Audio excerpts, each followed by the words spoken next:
evening and welcome to Undaunted, bringing into the news untold stories. I am Tabitha Ako. Let's begin.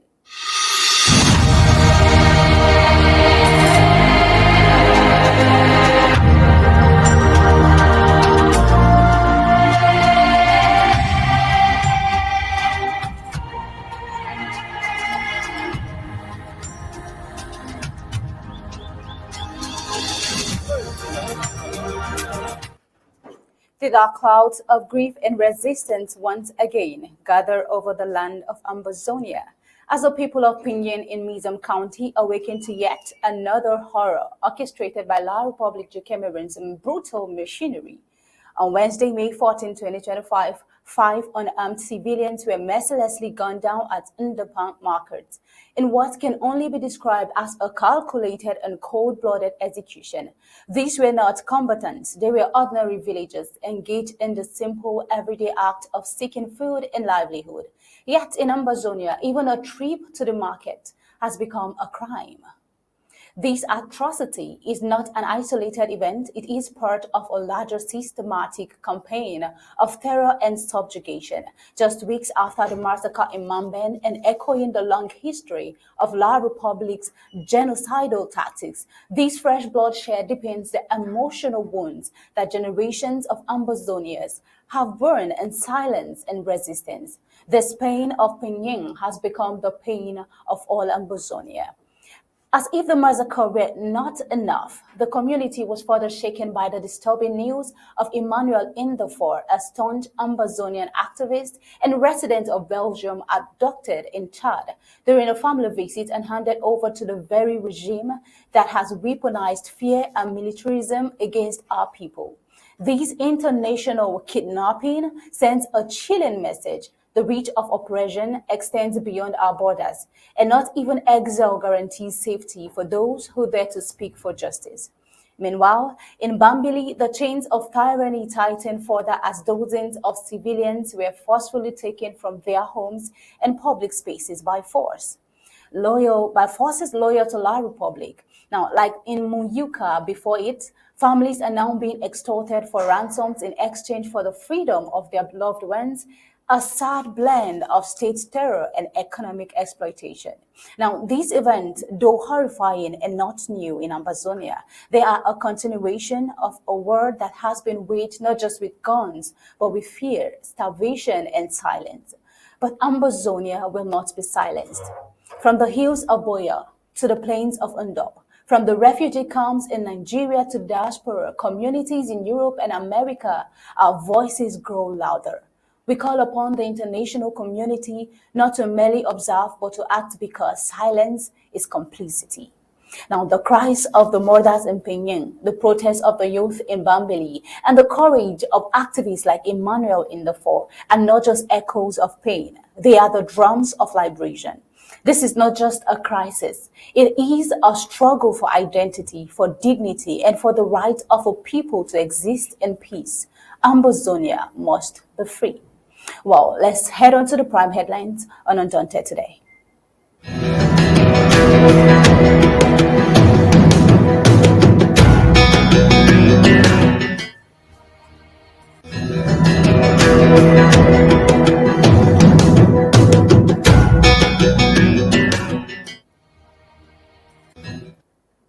And these are the prime headlines on Undaunted.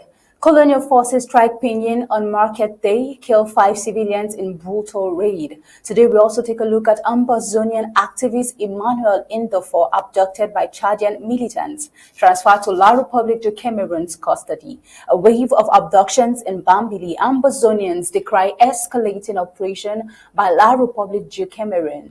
And taking your news through news across Africa, Mali's military junta dissolves all political parties amid crackdown on dissent. Mauritania's ex-president Abdulaziz jailed for 15 years over corruption scandal. Now, coming across news across the globe, Ramaphosa slams white South African immigrants to U.S. as cowards amid political tensions. Left in the cold, Israel grapples with Trump's Gulf pivot and diplomatic silence. Well, let's take the news in full briefings.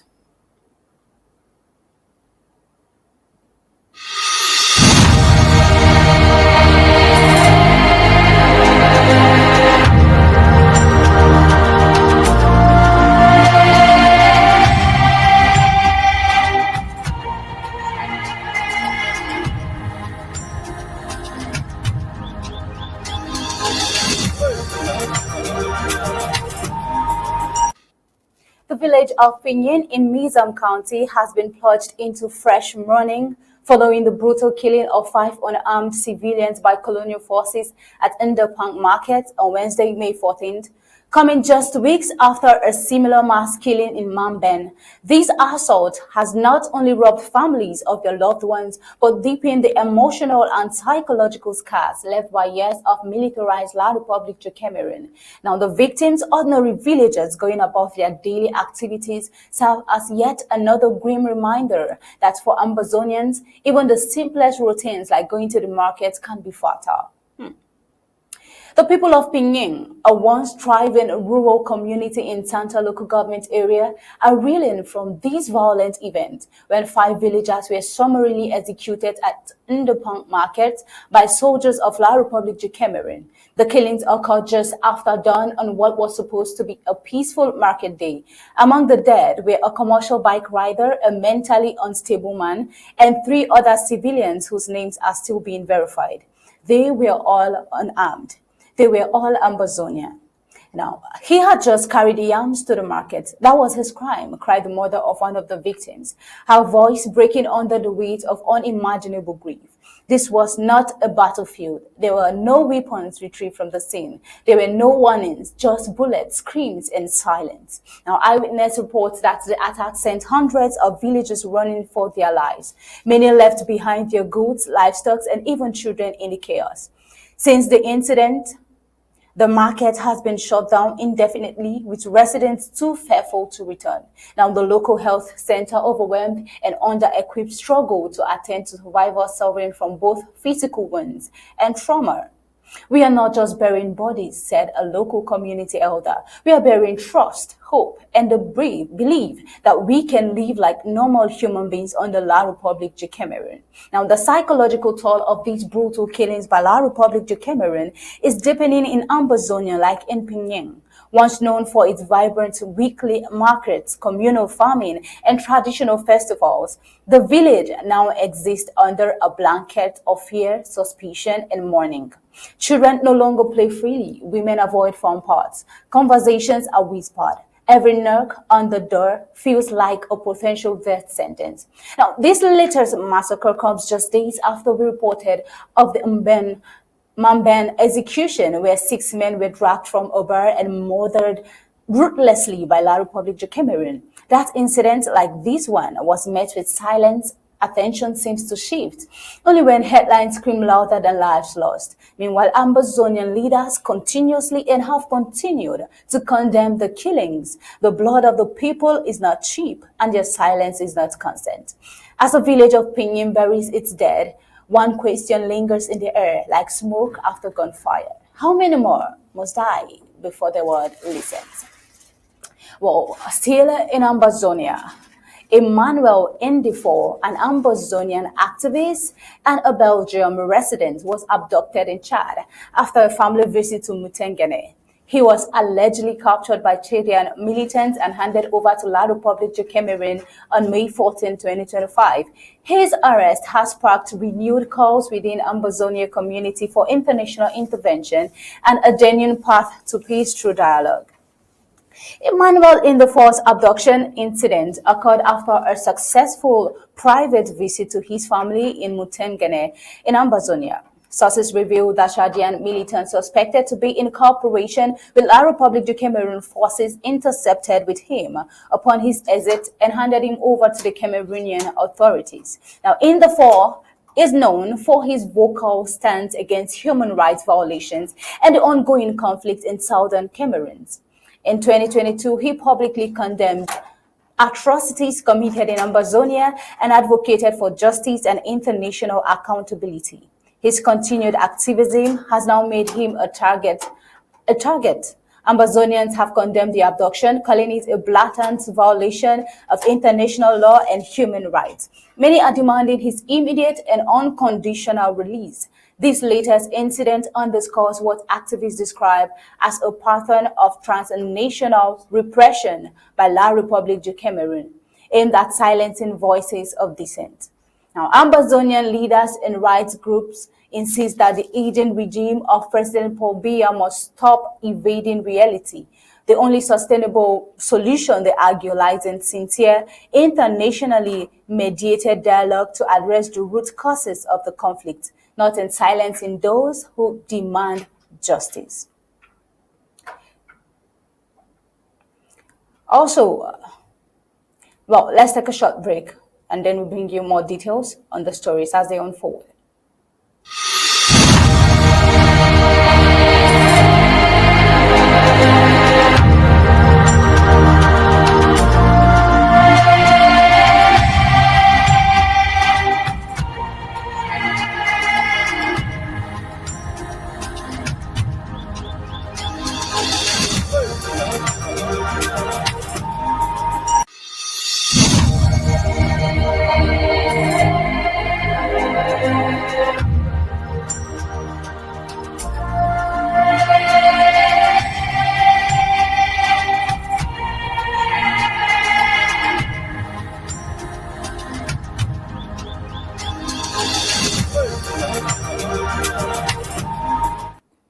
Welcome back. Well, that's not all. We got this report from Bambili of a mass abduction, a town in Ambazonian's northern zone, allegedly perpetrated by forces of La République du Cameroun.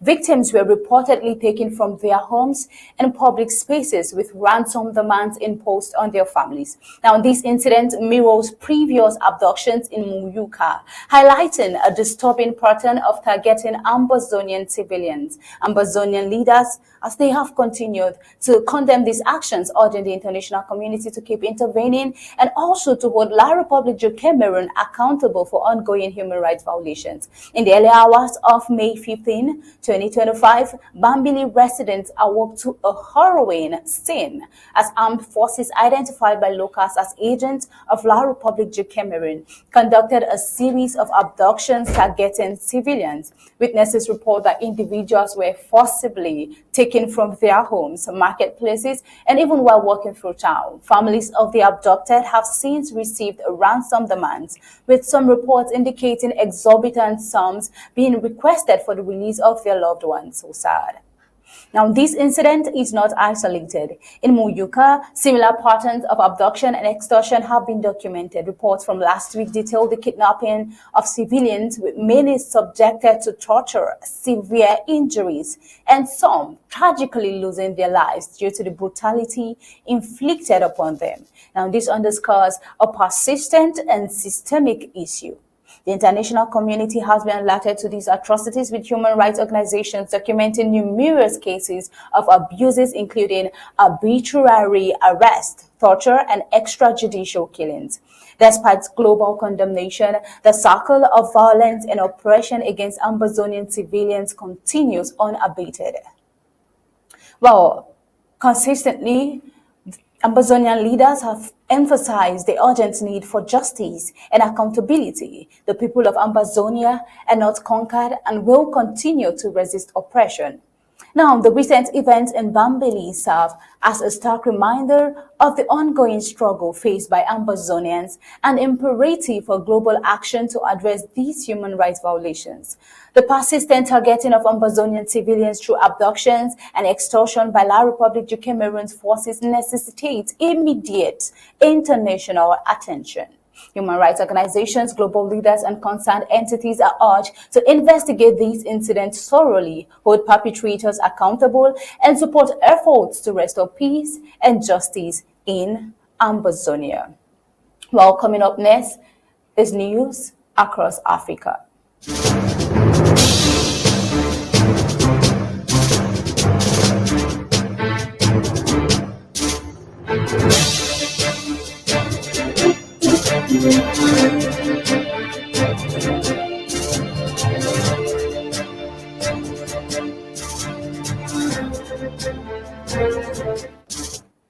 Mali's ruling military government has officially dissolved all political parties, intensifying its clampdown on opposition since the army seized power.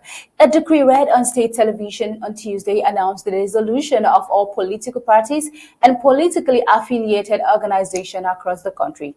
The order was signed by transitional leader Colonial Assimi Goïta, who came to power following two coups in 2020 and 2021, and is expected to remain in office for at least 5 more years, despite earlier promises to conduct elections. Now, this decision is likely to heighten tensions with political groups that have been calling for a return to civilian democratic rule. Political activity in Mali has been under increasing restriction since last year, culminating in a recent ban on all political meetings. Meanwhile, following a rare pro-democracy protest last week, 2 opposition leaders were abducted by armed men identifying themselves as police officers. Well, authorities have yet to comment on the reported arrest. Now, the crackdown comes on the heels of a national conference organized by the junta but boycotted by most opposition groups that recommended keeping Goïta in power until 2030. The proposal has been met with widespread condemnation from both political opponents and human rights organizations. Although the decree urged citizens to comply with the new directive, it failed to specify any penalties for non-compliance. It stated that individuals in political or administrative roles may continue their work without any party affiliation.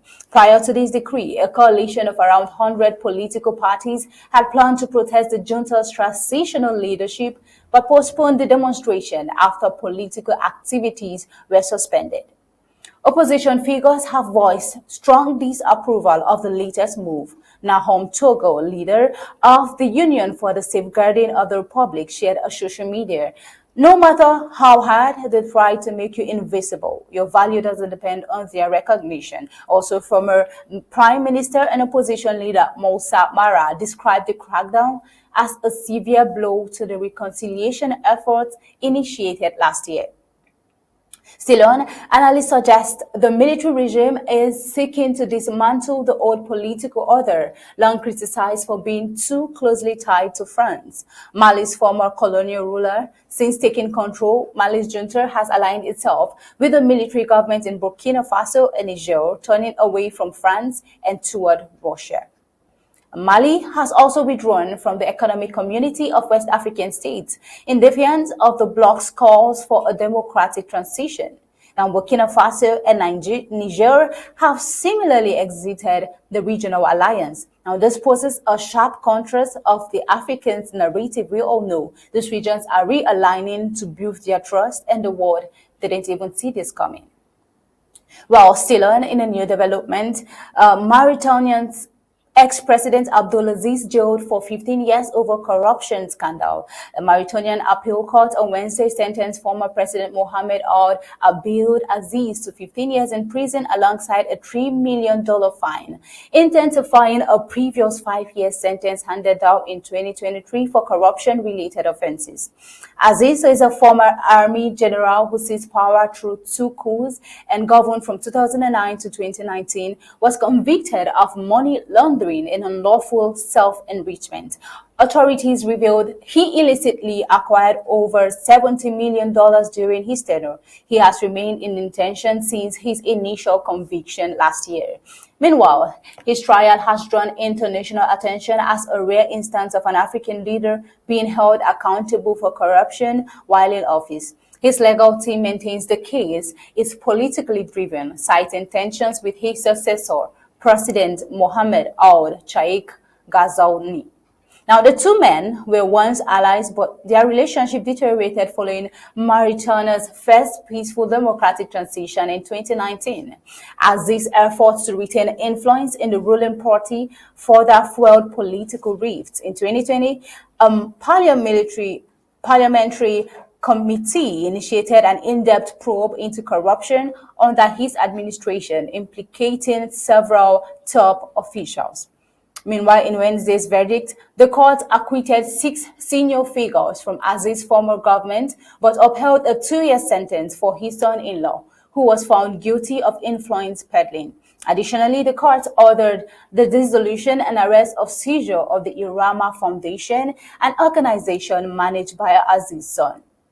Despite being rich in natural resources such as iron ore, gold, oil, copper, and gas, Mauritania continues to grapple with widespread poverty. According to the United Nations data, nearly 60% of the population lives below the poverty line, pushing many, particularly youth, toward irregular migration in search of better opportunities abroad. Now, as this sentencing may mark a significant turning point in Mauritania's political and legal landscape, suggesting a firmer resolve to tackle high-level corruption. Nonetheless, the case remains politically sensitive in the country and still solidifying its democratic institutions. Well, coming up next is news across the globe.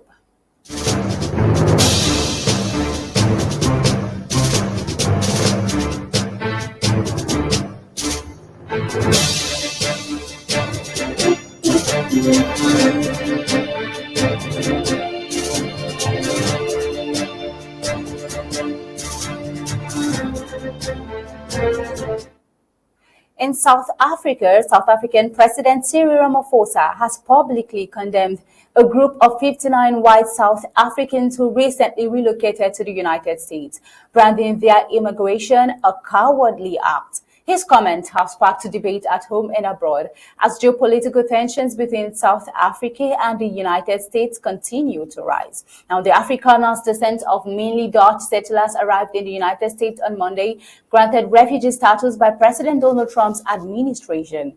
Now, the U.S. government justified the decision by claiming the group faced racial discrimination and a climate of violence in South Africa. While reacting strongly to the development, President Ramaphosa stated during an agricultural exhibition in the Free State province, "As South Africans, we are resilient. We don't run away from our problems. When you do, that's cowardice, and they'll be back soon. There's no country like South Africa." Well, that's his rhetoric right there and his hopes. But then I think in the coming days, he'll be visiting the United States and he would have to see President Donald Trump. And in the coming days, we'll get more report on that. Now, he criticized the group's unwillingness to embrace the government's ongoing effort to redress historical imbalances created by apartheid, describing their departure as a sad moment in the nation's democratic journey. Well, let's talk a background to this issue. President Donald Trump and his ally, South African-born tech mogul Elon Musk, have repeatedly alleged a genocide of white farmers, a narrative widely debunked by independent observers. Nevertheless, the United States has accused the South African government of expropriating land from white farmers without fair compensation. In January, Ramaphosa signed a contentious land reform law permitting expropriation without compensation under specific conditions deemed to be in the public interest. Although no land has yet been seized under the new act, it remains a deeply divisive policy both domestically and internationally. Ramaphosa responded to critics during a separate appearance at the African CEO Forum in Abidjan, Côte d'Ivoire. He said he had personally informed President Trump that claims of persecution against Afrikaners were unfounded, reinforcing that white South Africans remain an integral part of the nation's fabric. However, Ramaphosa's use of the term cowards has drawn backlash online, with some social media users calling it insensitive to the fears and experiences of white South Africans who feel unsafe. Meanwhile, the group was welcomed over there in the United States with open arms in the United States. Deputy Secretary of State Chris Landau greeting the arrivals at Dulles International Airport near Washington, D.C., is stated to welcome the land of the free.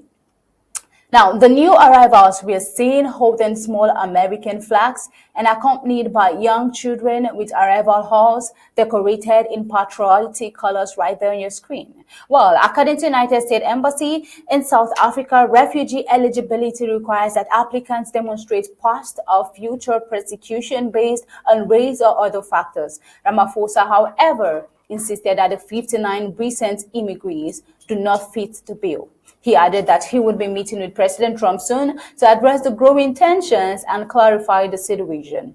Trump, in response to the controversy, has reportedly threatened to boycott the upcoming G20 summit in South Africa unless the situation is taken care of, further straining diplomatic relations between the two nations. Now, this report highlights a broader debate over post-apartheid restitution policies and racial reconciliation and migration rooted in socio-political dissatisfaction.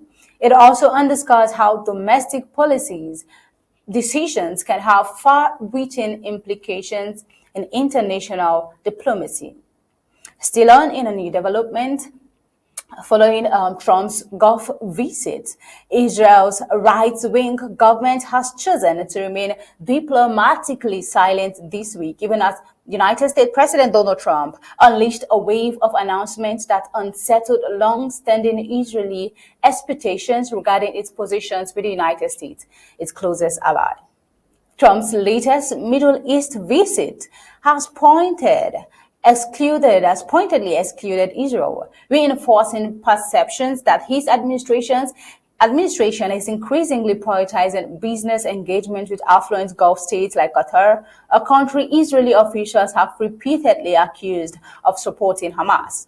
Even before the trip commenced, Israel had grown anxious over renewed United States nuclear discussions with arch rival Iran and Trump's abrupt move to halt airstrikes against the Houthis in Yemen, a militia backed by Iran that continues to target Israel with missiles.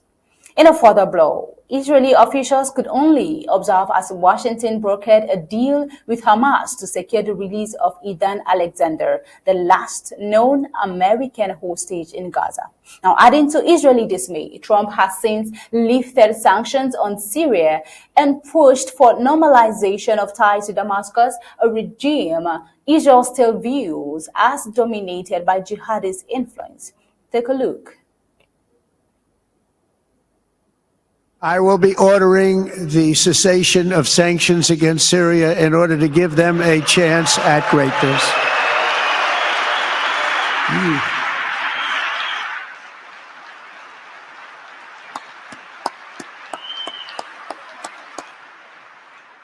Likewise, in Syria, which has seen so much misery and death, there is a new government that will hopefully succeed in stabilizing the country and keeping peace. That's what we want to see in Syria.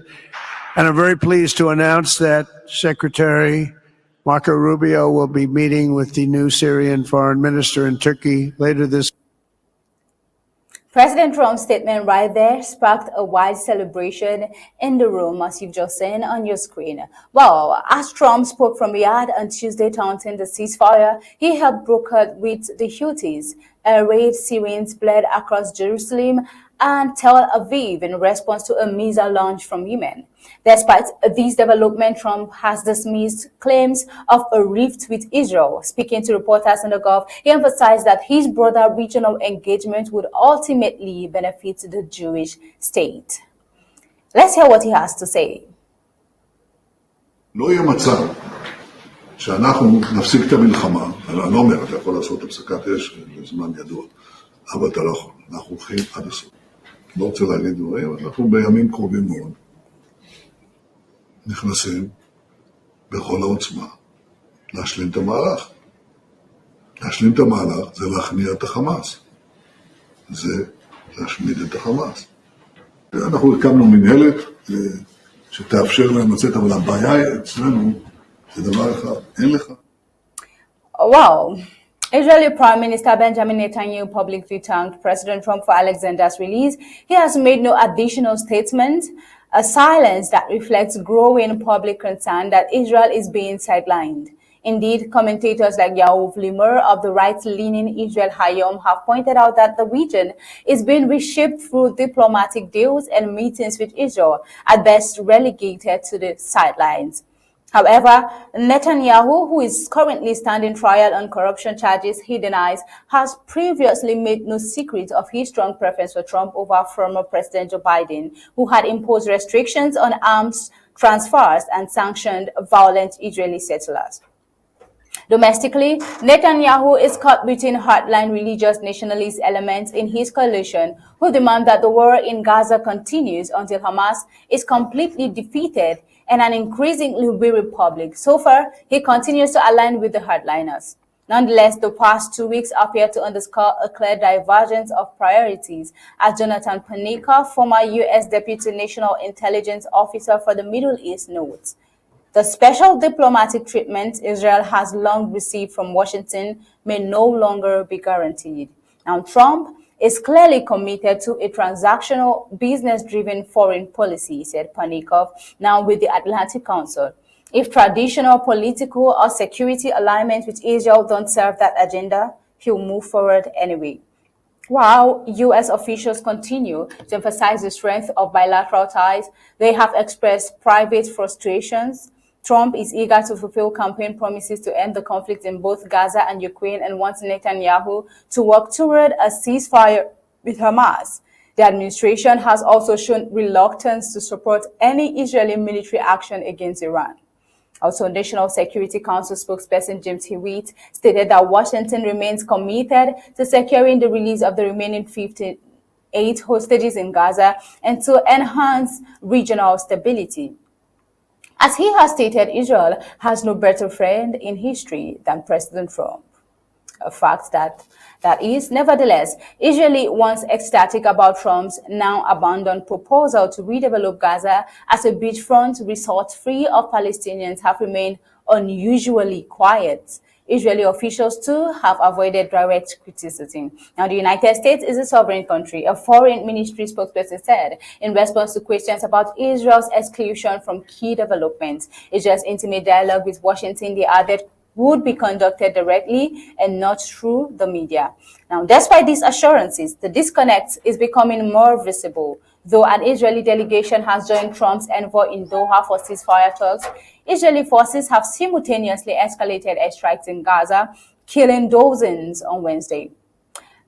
Prime Minister Netanyahu has also signaled that Israel is not backing down. Reaffirming his stance, he stated on Wednesday, Israel will not stop and will not surrender. Let's take a look.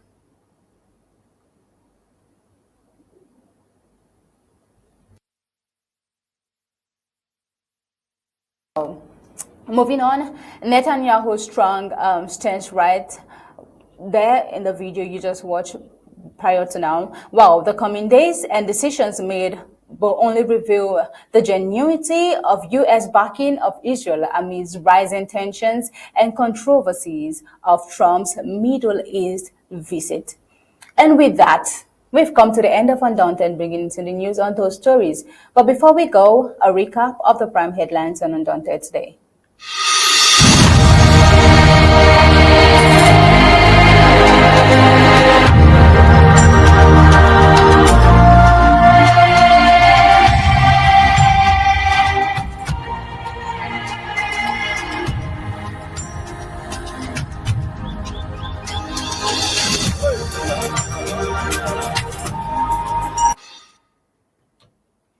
In today's Undaunted, we saw that Colonial forces strike Pinyin on market day, killing 5 civilians in a brutal raid. Ambazonian activist Emmanuel Ndifor abducted by Chadian militants and transferred to La République due Cameroun's custody. We also saw a wave of abductions in Bambili, Ambazonians, Decry escalating oppression by La République du Cameroun. And on the African scene, Mali's military junta dissolves all political parties amid crackdown on dissent. Mauritania's ex-president Abdulaziz jailed for 15 years over corruption scandal. And in the rest of the news across the globe, Ramaphosa slams white South African immigrants to the United States as cowards amid political tensions. And we also saw, left in the cold, Israel grapples with Trump's Gulf pivot and diplomatic silence. And that is all on Undaunted today, bringing into the news on those stories. On behalf of the entire Undaunted newsroom, we say thank you for joining. We'll leave you with ABC Amba images. Good day and God bless.